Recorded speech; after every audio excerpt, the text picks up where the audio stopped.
Sanibonani, welcome back to enye video. Ngiyabonga kakhulu ukuthi nijoyine. Thank you very much for uthando ne-support. Ngiyabonga kakhulu bafethu. Please consider ukulike ama-video njalo. Each and every time you guys when you're watching the video, sicela ukuthi uyilike so that the algorithm can push our videos to more people and the channel can grow, you guys. And also uma subscribe, please kindly subscribe. Nakhona kuyasiza kakhulu ukuthi sikhule siyi-channel. Ngiyabonga kakhulu guys. Sizokhuluma ke ngoSolphenduka on this particular video. Sizwile namhlanje ushone trend akuthiwa ke ususpendiwe lapha emsebenzini. We know ukuthi sebenza ku radio, ubuya sebenza ka podcast and chill to make G as his co-host, ubuya sebenza ku radio ka Khaya 959. So kuthiwa he's been suspended. Ubuya trend namhlanje abantu beyibuza ukuthi uSolphenduka ukuthi ususpendiwe ngabe wenzeni on radio into ekanjalo, kodwa ke ngathi akatholakala the reason exactly why he was suspended. Indeed ke ngokumisa kukaSolphenduka emsakazweni nje babebhalile ephepheni abalaleli bomsakazi Khaya 959 batholeke abangakulindele kuvela izindaba zokumisa ke komunye wabasakazi basekuseni uSolomzi Thandubuntu Phenduka odume ngelika Solphenduka. Now lensizwa ke eyajoyina lo msakazo ngo2022 ohlelweni lwasekuseni noDino Ranaka ithanda kakhulu abalaleli futhi nokuyinto ke edide kakhulu uma ke lo msakazo uqinisekisa ukumiswa kwakhe emsebenzini. uSolphenduka umuntu othandekayo guys, bamthanda kakhulu abantu, even lapha kwabona umenge ka podcast and chill abantu be like, where is Solphenduka makuyile topic ibidinga uSolphenduka, you guys. People always like they love him so much. He's so opinionated futhi nje unokuthi abeke imbono yakhe ngokuqaphela. Akafana noMakji. Yamazi uMakji ukuthi uhlalela lahlela kanjani nje guys, akhuluma izinto eziyomfaka inkingeni, but nginokubona ukuthi uSol unokuqaphela kakhulu, and you know he's very opinionated, very clever, uyachaza futhi nje uyanandisa every time, make sure ukuthi kune vibe, you know. Iyona nto abantu abamthandela yona uSol. Manje abantu bathi hayibo kwamisa uSolphenduka wenzeni bafethu, hayi ngaphana ku radio ngathi kwenzakalani, you know what I mean. So ke ngestatement esikhishwe iKhaya 959 bathi kona siyaqinisekisa ukuthi umethuli wezinhlelo uSolphenduka umise emsebenzini ujuqu. Kusalindwe ke imphumela wohlelo lwangaphakathi. Sifuna uqinisekisa nje bonke abasebenzi ukuthi lolu daba lusingathwa ngendlela efanele ngozwelo nangenqubo efanele. So lo msakazo uqhubeke wathi ke imininingwane egcwele izokhishwa ngesikhathi esifanele, kusho ukuthi bazobe sebesho ke ukuthi yingani ke bemisile emsebenzini, ngabe wenzeni, mhlambe bazobuya bachaze bafethu. Kodwa ke uyatrenda nje ukuthi kuthiwa umisiwe ke emsebenzini lapha eredweni. Abantu basaloku wenzeni weSol. Ukhona abantu abablema uSizwe Dlomo bethi hayi vele lo ngathi uyinkinga nje, nabanye bahlezi bexoshwa ngabe ngusizwe yini. Abanye bethi hayi kukhona udaba ongathi wakhuluma ngoBlack Coffee nesandla sakhe kwangathi kuthanda ukuba akubanga mnandi. Angazi bafethu, it's just hearsays, okay.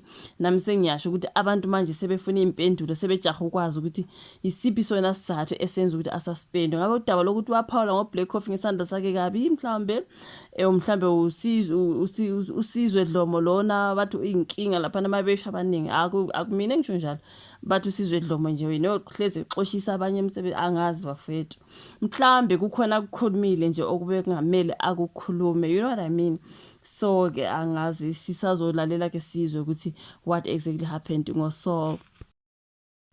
Then kolunye udaba ke you guys, siyazi ukuthi ke uKatiso Molefe lo sola ke ngokubulala uDJ Sambodi, not really straight kodwa ngokuthenga mhlambe ukuhambisa izinkabi omhlambe ukuthumela izinkabi ukuthi aziyobulala ke uDJ Sambodi nabanye ke ama bodyguards wakhe bashona ke lapha ngonyaka 2022.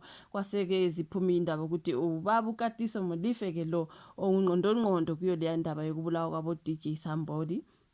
Besimbona umeza ecourt bafethu namhlanje kuthiwa bezomamela ke since apply for bail, ubezomamela ukuthi mhlambe ngabe uyayithola bail noma cha. So lapha bekhuluma ukuthi ke uzoqhunya esitokisini uKatiso Molefe osola ke ngokuba ngqondongqondo kwelokubulawa kaDJ Sambodi kunye nabanye.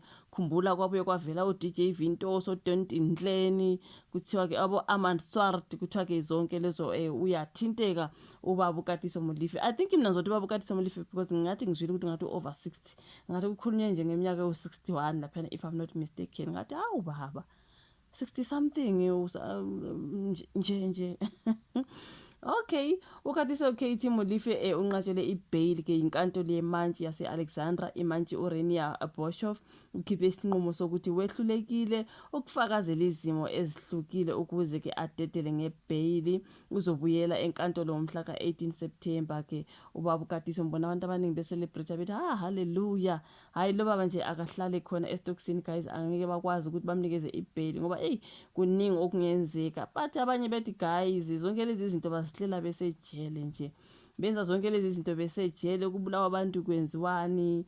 Hey uyambona phela baba mawumbhekile ukuthi ngathi ukwatile noma engakwatanga ngazi ukuthi ithini indaba kababa ngoba uhleze bophubuso bafowethu ngathi mina ngiyamesaba nje noma nje ezithulele nje kanti ithini le face iyakhuluma le face ese uyiwanqatshela ibail. Do you know what he can be planning? Okay, baziplana bengaphakathi you guys. Yakhumbula indaba yaselusikisiki kwathiwa lo yababa ongqondo kwathiwa ubani igama lakhe owaplana zonke phakathi ejele. You know what I mean? Kuthiwa bazenza bephakathi you guys. Bakwazi ukwenza izinto zenzeke noma bengaphakathi ngoba phela banemali, imali yona yenza konke allegedly. So hayi unqatshelwe ibail bafowethu uzogcina nje estokisini akayindawo akho bail ayitholayo ubaba uKatiso Molefe. Uvola kwa comment section, ulike ivideo, subscribe, share bese siyabonana kwezayo. Bye.